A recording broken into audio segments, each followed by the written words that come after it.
Good morning, everyone, and welcome back to our beautiful community here. How are you? What are you doing? What are you up to these days? So, tell me a little bit. Now, let's start with today's class, with today's video. In this class, we're going to read a story together. It's a very interesting and beautiful story. The title of the story, as you can see, is The Fox and the Crow. So in this story, we're going to be talking about tricks. Have you ever made a trick to get something?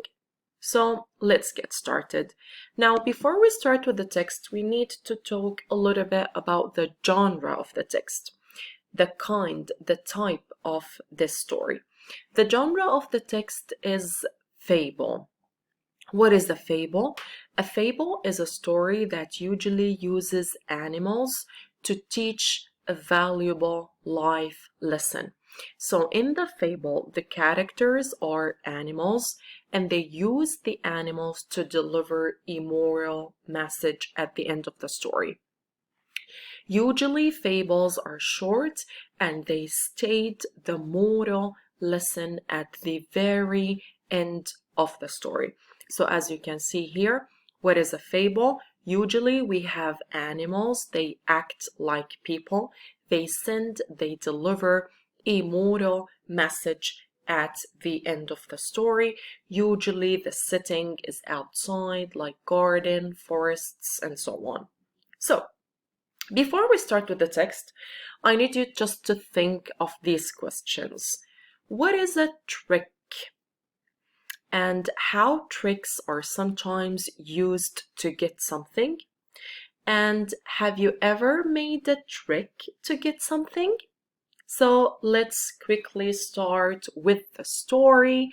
As you can see here, the genre is fable. Let's start with the fox and the Crow. One sunny fall day, Mr. Fox went walking through the forest. He was walking outside. This would be a perfect afternoon, he said to himself. He's enjoying his time. Except for my empty tummy. He is really so hungry. He needs to find something to eat. Echoing his thoughts, his ideas, his stomach rumbled loudly. Rumbled when it make a continuous low sound. Usually when you feel hungry, your stomach starts to rumble. It makes a very low sound to show that you are hungry. And that happened to the fox. What happened next?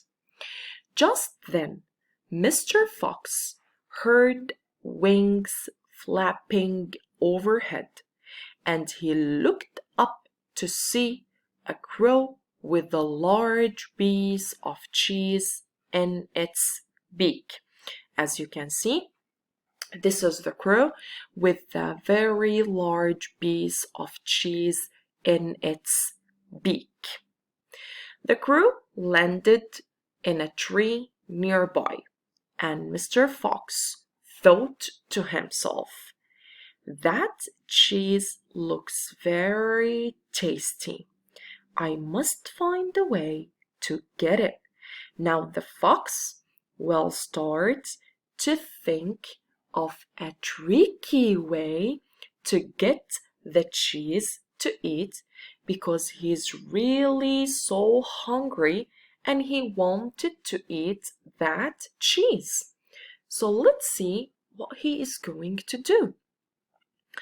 Being a clever fellow, he soon came up with an idea. Hello, Miss Crow. Your feathers look especially glossy today, and your eyes are as bright as glass beads. What he is doing? He is flattering the crow because he wanted to get the cheese that he had.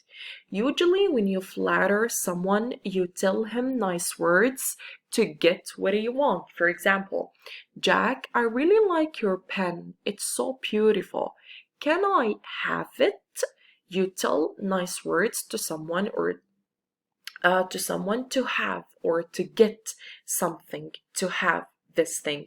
And this is what the fox is doing. So let's see what happened next. As Miss Crow cocked her head, she's enjoying his nice, beautiful words. Mr. Fox knew he had her attention. She's listening carefully to him. He continued, your voice must be even more beautiful than the lovely picture you make sitting in that tree. He wanted the crew to sing, to say something, so the cheese will fall down and he could eat it. Can you imagine? I am sure if I could hear you sing, I would call you the queen of all birds. He is flattering the bird. Pleased with Mr. Fox's praise, nice words, Miss Crow took a deep breath. This is the breath, and opened her beak to call, to make a sharp call. What happened? Out fell the cheese straight to the ground.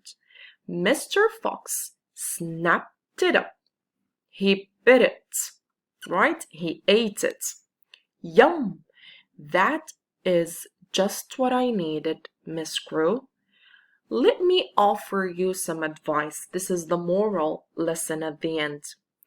Don't trust someone whose words are meant only to flatter. So, at the end, now the fox, he's not hungry and he had the cheese that he wanted to eat. Can you imagine? So, stay tuned. Let's continue. Thank you so much.